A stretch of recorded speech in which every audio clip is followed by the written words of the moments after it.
Voilà, mesdames et messieurs, fidèles téléspectateurs de Wantanchi Télévision, en tout cas, bienvenue à votre émission En savoir plus. Aujourd'hui, la question de prophétie, la question sur la prophétie revient. Voilà pourquoi nous avons invité pour vous l'homme de Dieu, pasteur Désiré Moussassa. Avec lui, nous allons essayer un peu de partager sur cette question, bien entendu, en s'appuyant sur la parole de Dieu, justement pour donner une certaine lumière sur la dite question. C'est vrai, aujourd'hui, par-ci, par-là, la prophétie. Dans le sens, bien entendu, de bénir ou bien d'avertir les enfants de Dieu, et aussi une autre prophétie qui détruit aujourd'hui des maisons, qui détruit les couples, qui détruit des foyers. Mais finalement, la prophétie elle-même, c'est quoi? Qui est appelé à être prophète en réalité? Bonsoir mon bien-aimé et merci de votre invitation, surtout pour le thème que vous avez choisi, parler de la prophétie. C'est avec plaisir que nous allons partager avec nos amis téléspectateurs sur ce sujet qui est très important. Alors, c'est quoi la prophétie et qui est prophète? La prophétie n'est autre que un message que Dieu envoie à une catégorie de personnes, à un groupe donné d'individus, à une église, à une famille, à un serviteur de Dieu, ou à un pays, ou à un roi, ou à un chef d'État, ou à un enfant. En donnant ce message, Dieu donne soit un avertissement, ou Dieu annonce ce qui va advenir dans les temps futurs, au cas où la personne accepterait les dires de Dieu, et dans le cas contraire, la personne assumerait elle seule les conséquences de ses actes, faits et gestes. À ne pas confondre avec la divination. La divination, c'est un message que quelqu'un vient donner, où il veut te révéler les choses qui sont cachées et le plus souvent qui se sont passées les années antérieures. Ça signifie, lorsque vous avez été enfant, lorsque vous avez un certain âge, lorsque vous travaillez peut-être quelque part, quelqu'un vient vous faire des révélations sur ce qui se passait à cette époque-là. Mais la prophétie vise plus aujourd'hui et demain. La prophétie n'a rien à voir avec ce qui est passé en arrière. Donc, qu'on se comprenne bien, selon la parole de Dieu, la prophétie, c'est un message que Dieu donne, soit pour donner un avertissement, soit pour encourager quelqu'un, soit pour prévenir un danger, soit pour annoncer les choses que Dieu voudrait faire. Ésaïe a vécu des milliers d'années avant que Jésus-Christ ne vienne, mais il a prophétisé. Je voudrais rentrer en RDC. Il y a Simon Kimbangu. Ça, c'était un grand prophète de Dieu. Je ne suis pas kimbanguiste, je ne soutiens pas non plus le kimbanguisme, mais j'accepte que Simon Kimbangu a été un grand prophète. Et je crois, à l'heure qu'il est, en ma connaissance, en tant qu'homme de Dieu, même dans l'histoire du pays, en RDC, il n'y a pas eu des prophètes comme Simon Kimbangu. Par exemple, cet homme de Dieu, prophétiquement, avait annoncé que si les Congolais ne prenaient pas Dieu au sérieux et ne mettaient pas Dieu à la place qu'il lui faut dans cette nation, les Congolais vont commencer à acheter la farine de maïs dans des gobelets. Ça, il avait dit. Voilà un prophète. Et aujourd'hui, nous sommes en train de vivre ce qui avait été dit. Et un prophète, c'est qui? C'est ce messager-là que Dieu envoie. C'est cet homme-là sur qui Dieu a posé son onction. Dieu a confiance en lui. Il sait que si je l'envoie dire la vérité au roi, il ne va pas lésiner sur les mots, il ne va pas lésiner sur les moyens. Nous prenons un autre exemple, toujours dans la définition de la prophétie du prophète, et je disais, c'est un homme de confiance. Dieu s'investit dans cette personne. Nous avons l'exemple du prophète Nathan. David, qui était un roi, il avait l'opulence. David était libre, même aujourd'hui. Tous les rois, pratiquement du monde, ils prennent les femmes quand ils veulent, comme ils veulent et où ils veulent. Et ils prennent qui ils veulent, parce qu'ils sont rois, ils ont le pouvoir. Et David, qui était investi, il pouvait même aller chercher des concubines. Mais David a commis la grave erreur de prendre la femme d'un militaire. Uri, le Hittite, il prend sa femme, il couche avec cette femme et il tue le mari de cette femme. Dieu voit le mal que son serviteur David, qui était roi, a fait. Il prend Nathan, il dit, va chez cet homme, tu lui dis que ce qu'il a fait là, ça ne me plaît pas, je suis irrité contre lui. Alors Nathan, quand il vient comme prophète, il va suivre le roi. Parce que vous avez fait ça, ceci. Voilà un prophète. Et pour le cas que nous connaissons aujourd'hui, ici chez nous, en RDC, on me parle, j'entends, quand je suis la télévision, les émissions sur la radio, nous avoisinons 1 million de prophètes en RDC.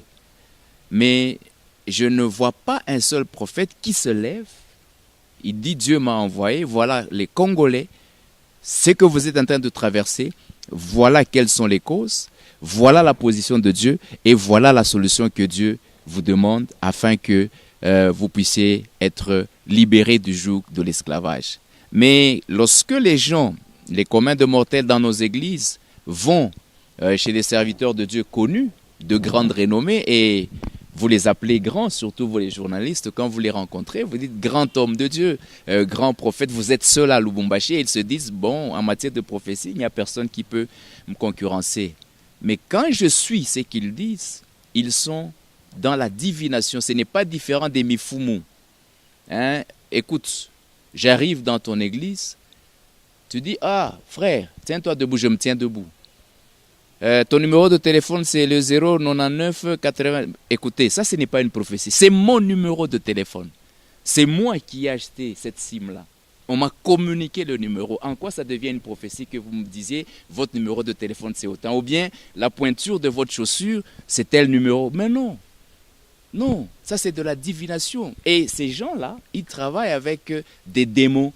Ils les envoient. Ça, ce n'est pas la prophétie. Donc, la prophétie, c'est Dieu qui envoie pour un problème donné, pour une solution à adopter ou un comportement qu'un homme doit afficher. Est-ce qu'en RDC, vous, en tant que journaliste, et même les téléspectateurs qui nous suivent, est-ce que vous connaissez quels sont les interdits qui empêchent la main de Dieu d'agir dans ce pays? C'est ça le problème. Puisque Moutoumi Chouamong, vous venez là de souligner le prophète que vous avez reconnu, prophète des nations, Papa Simon Kimbangu Yangani, je crois que c'est ça.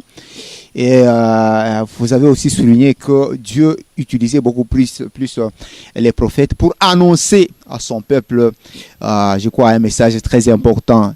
Et qu'est-ce qui fait qu'aujourd'hui, Dieu n'utilise plus son prophète justement pour annoncer au peuple que nous sommes aujourd'hui, par exemple nous Congolais, un ou deux prophètes qui peuvent même venir pour oindre, si pas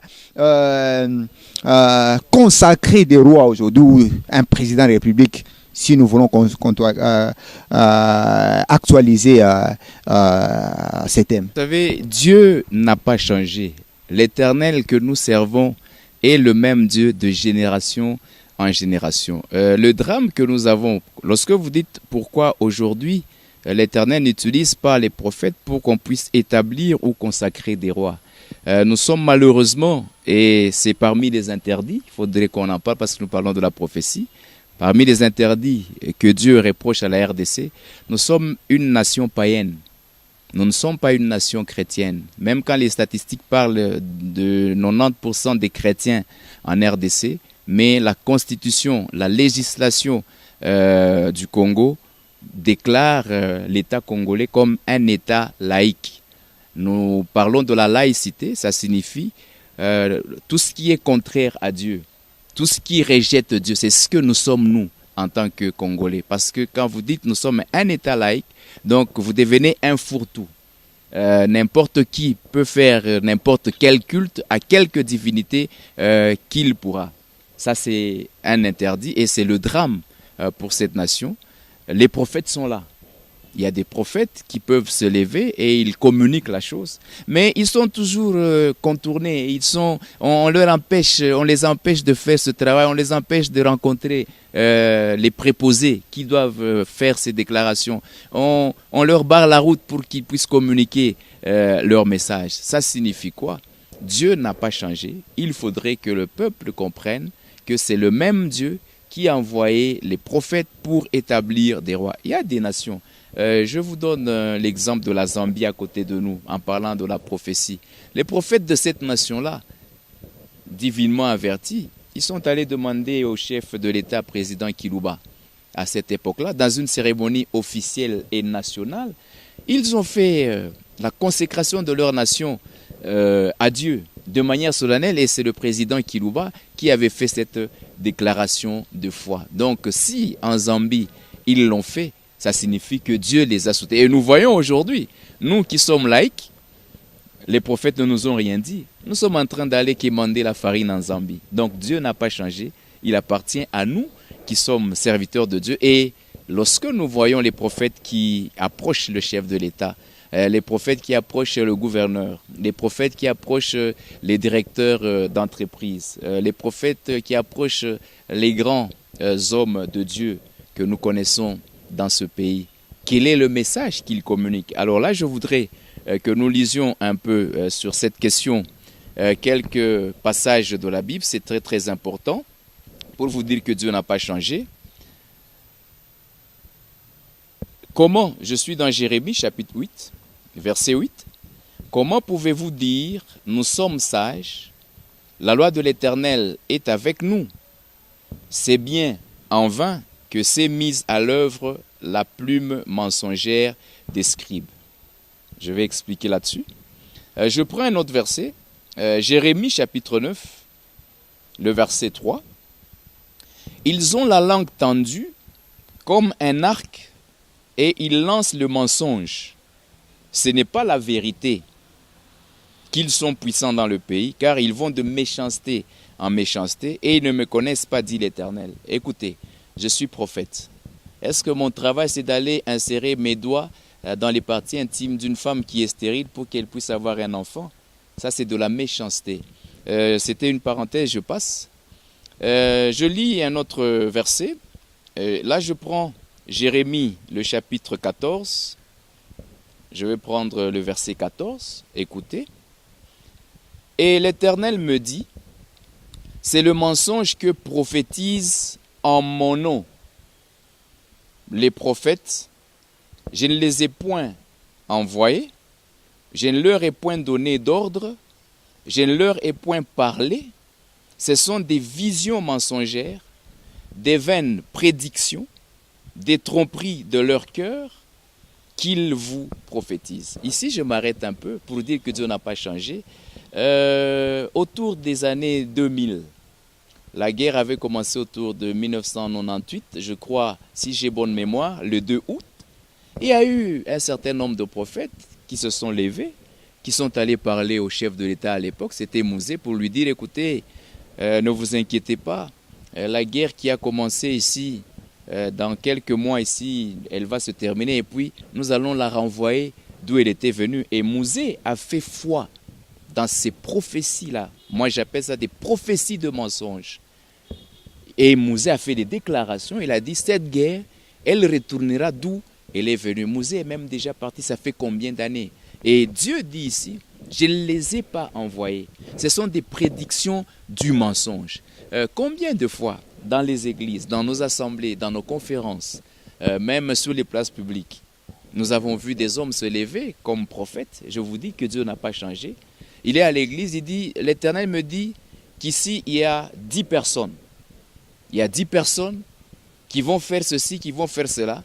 Et j'ai besoin que les 10 personnes arrivent, chacun amène $120. 15 personnes se lèvent.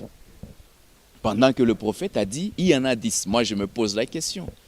Alors, quand les 15 se lèvent, les gens regardent le prophète. Le prophète dit, non, non, L'abondance ne nuit pas. Chez Dieu, il n'y a pas de problème. Vous comprenez que Dieu n'a pas changé. C'est au contraire les prophètes qui prophétisent des tromperies de leur cœur, qu'ils prophétisent au peuple de Dieu.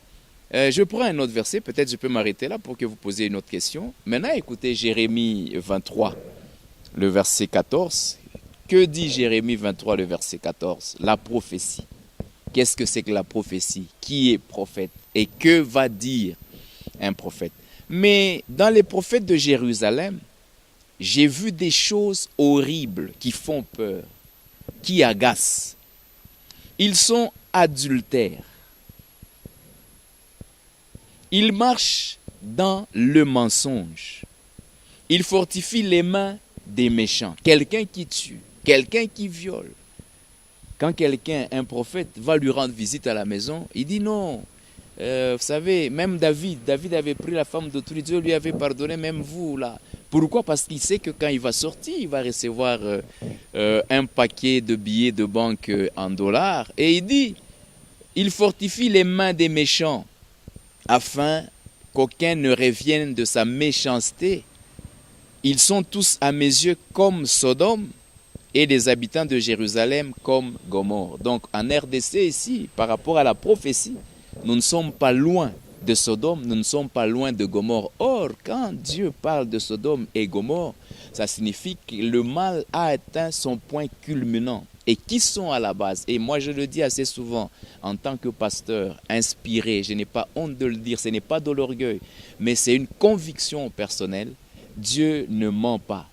Et si la RDC a des problèmes, moi je l'impute sur le dos de l'Église, je l'impute sur le dos des serviteurs de Dieu. Nous devons nous interpeller les uns les autres et nous devons nous dire la vérité et dire la vérité à ceux qui nous dirigent. La solution de la RDC sur le plan prophétique, nous avons lu un verset, on a dit « Des nations viendront vers vous ». La RDC a déjà reçu une promesse. Le réveil évangélique, le réveil pour le salut de l'humanité sur toute la terre partira de la RDC. Non de Kinshasa, non de Kisangani, ni de Mbujimai ou de Kananga, ni du sud Kivu ou du nord Kivu, mais le réveil partira de Lubumbashi, la ville où vous et nous nous trouvons. Donc vous comprenez que Dieu n'a pas changé, c'est au fait nous qui avons des problèmes. Écoutez, je termine peut-être en vous disant quelque chose qui pourra peut-être nous choquer. Moi, je fais beaucoup de recherches. En dehors d'être pasteur, je suis aussi un homme scientifique, un chercheur indépendant. Je m'occupe aussi de la politique de mon pays. Je suis un peu de très près comment les choses marchent.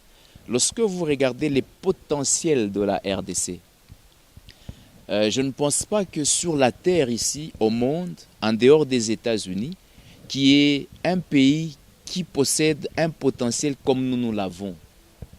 Et par rapport aux prophéties, normalement, on doit parler de ce potentiel dans les prophéties et de qui va faire que ce potentiel soit exploité et comment cela devra se faire.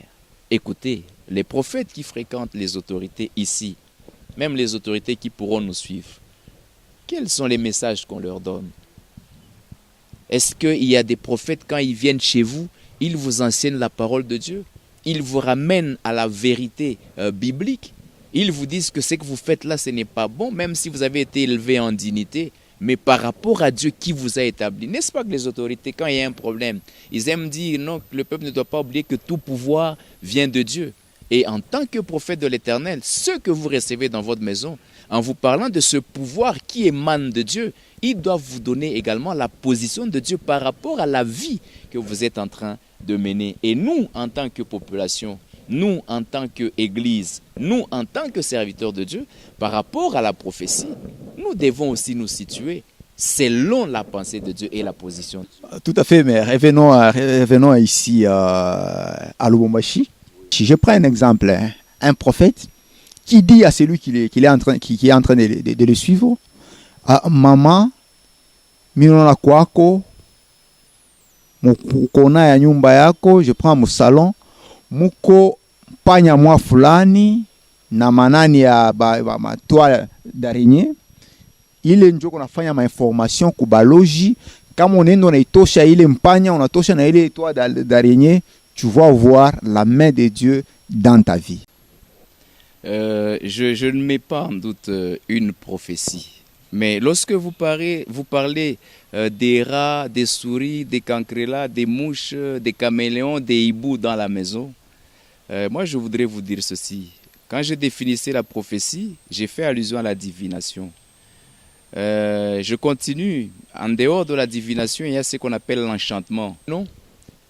Il y a une maman qui avait des problèmes et c'est eux qu'on avait appelés pour la délivrance parce que dans le niveau spirituel, ils avaient atteint le summum de la sorcellerie et de la magie. Alors ils sont allés chez cette maman-là.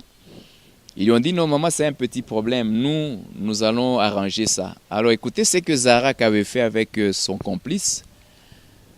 Quand ils rentrent, c'était des catcheurs, ils étaient connus, ils pouvaient se promener à n'importe quelle heure.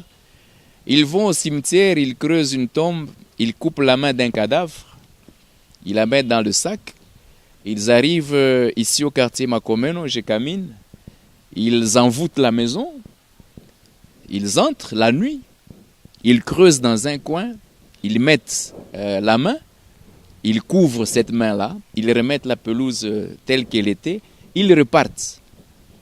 Le lendemain, autour de 17h, ils rappellent la maman, ils disent non maman, nous venons pour faire le travail. Alors ils lui disent maman, nous avons consulté nos esprits, voilà ce qui s'est passé.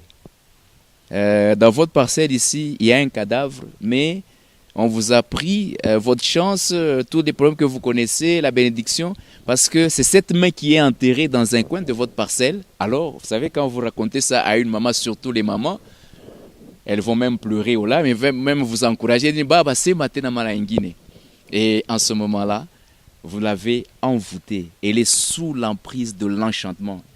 Quand elle apprend que son problème vient d'un rat, ou des cancrelats qui sont dans sa maison, là, elle donne toute son attention à la personne. Alors Zarak qui dit non, ce n'est pas un problème. Avant que nous ne commencions le travail, tu vas nous donner autant d'argent. Cette maman avait des moyens. Elle est entrée dans sa chambre, elle a donné le paquet. Elle dit bon, ça c'est juste pour que nous nous lévions de ta maison pour aller. Et ils ont dit maman, suis-nous, donne-nous seulement une bêche et une pioche. Et Zarak et son complice, ils sont allés là où eux-mêmes ont creusé. Là, c'était de manière physique, mais maintenant de manière spirituelle. Les pasteurs sorciers, les prophètes sorciers et magiciens, les satanistes et les occultistes, je ne suis pas contre eux.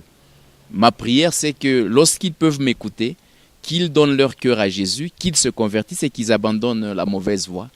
Chapitre 23, toujours. Jusqu'à quand ces prophètes veulent-ils prophétiser le mensonge, prophétiser la tromperie de leur cœur?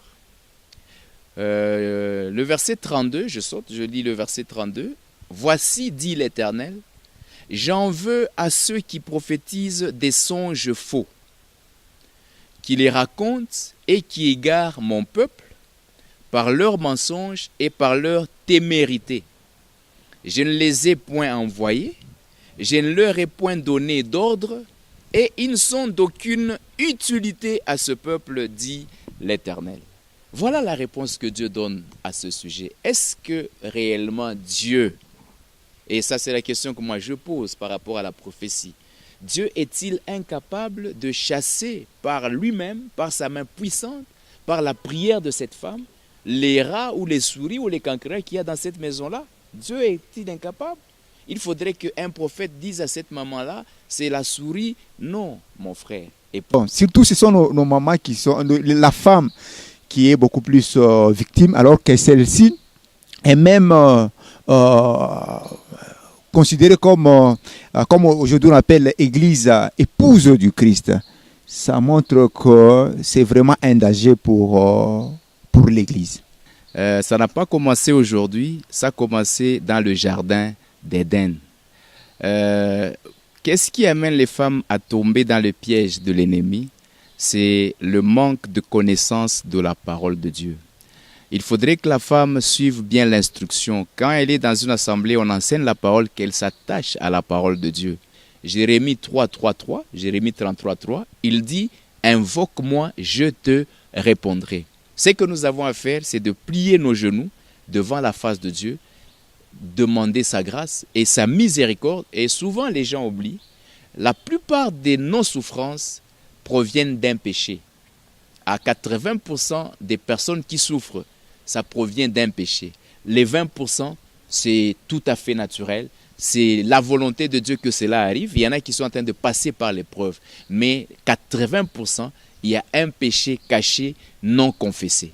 Et une femme ou un homme qui cache un péché qui n'a pas confessé restera toujours victime de ces faux prophètes. Jésus lui-même les appelle les loups vêtus de peau d'animal qui sont entrés dans la bergerie. Et la femme, en tant qu'épouse, elle est comparée à l'église. Si Jésus a dit je bâtirai mon église, sur cette église je veillerai, aucune porte du séjour des morts, aucune puissance des ténèbres ne prévaudra contre mon église. À combien plus forte raison la femme doit faire confiance en Jésus. Jésus n'abandonne personne. Alors, pour terminer, Mutumishi wa Mungu, quels sont les signes?